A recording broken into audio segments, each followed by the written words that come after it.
I want to welcome Dr. Nicos Labropoulos for this podcast. Dr. Labropoulos is a tenured professor of surgery and radiology at the State University at Stony Brook. He completed his medical training at the University of London and his PhD in vascular fellowship at St. Mary's Hospital of the Imperial College in London. He has a major interest in the pathophysiology, diagnosis, and treatment of vascular diseases. Thank you, Nicos. My pleasure. Thank you for having me, Anil. So we're going to be talking a little bit about the upcoming Venous Symposium that's going to be on May 8th to the 11th in 2024 here in New York at the Sheraton in Times Square. So Nikos, this has been going on for 15 years. How have you kept it going for 15 years? That's amazing. And how did this start?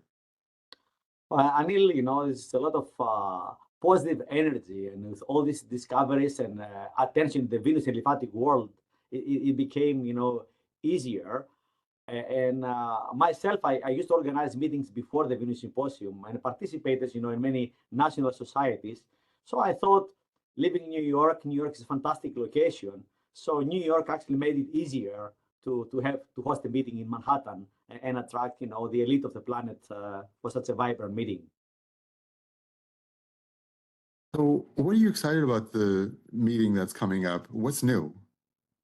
Well, one thing I'm really excited because, like you, Anil, we promote education, and also the Venous and Lymphatic University is trying to promote, high quality education.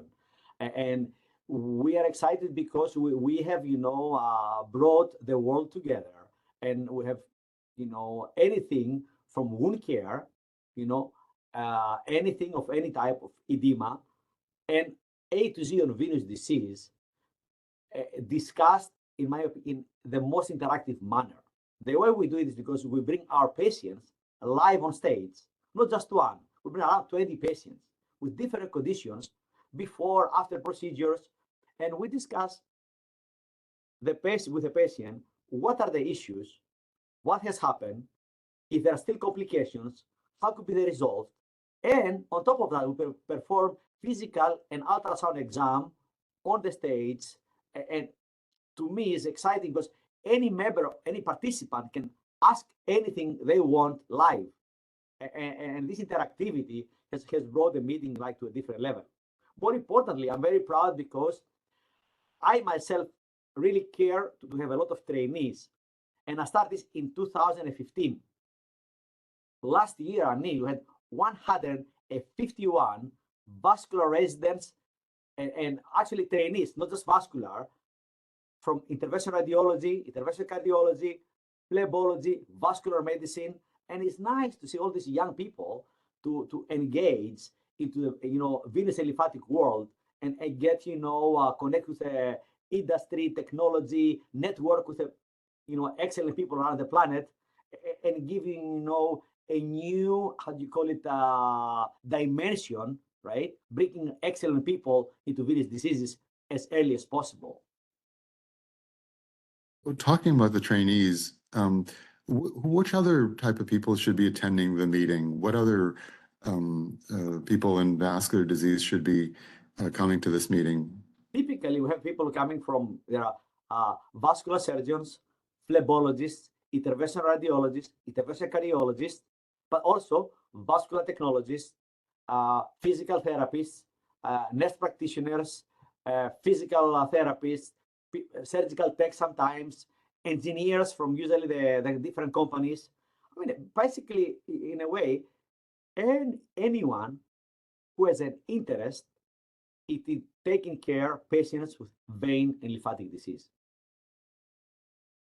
There's always something new that's happening at the meeting. Which new technologies, techniques, or data are going to be presented at the meeting? If you could give us a sneak peek.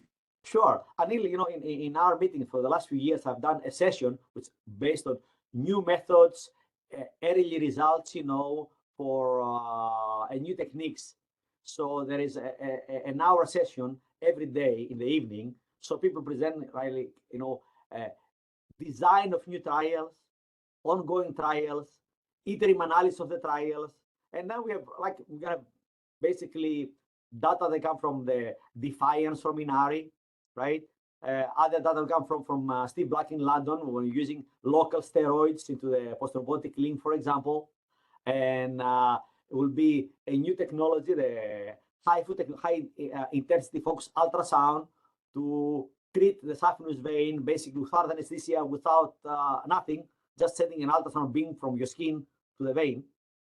And things like that. I mean, we have a lot of activities which are, I believe, that will entertain the people and bring basically some novelty of what may happen in the future.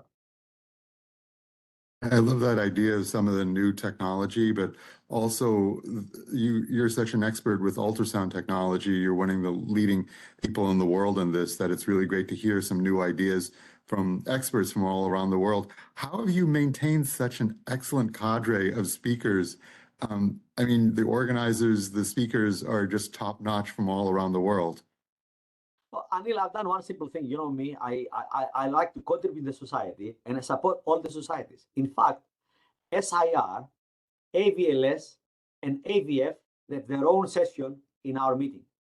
And we're done open, transparently, and we give back to the societies, in an unselfish manner. We don't want anything from them, just want to promote the societies and promote the common good. We look like, our behavior as synagogistic, because don't compete with anybody, because we are here to offer high quality education. And what a better way to have the national societies, which their main reason is really to offer high quality education to the public, to young physicians, to seasoned physicians, etc.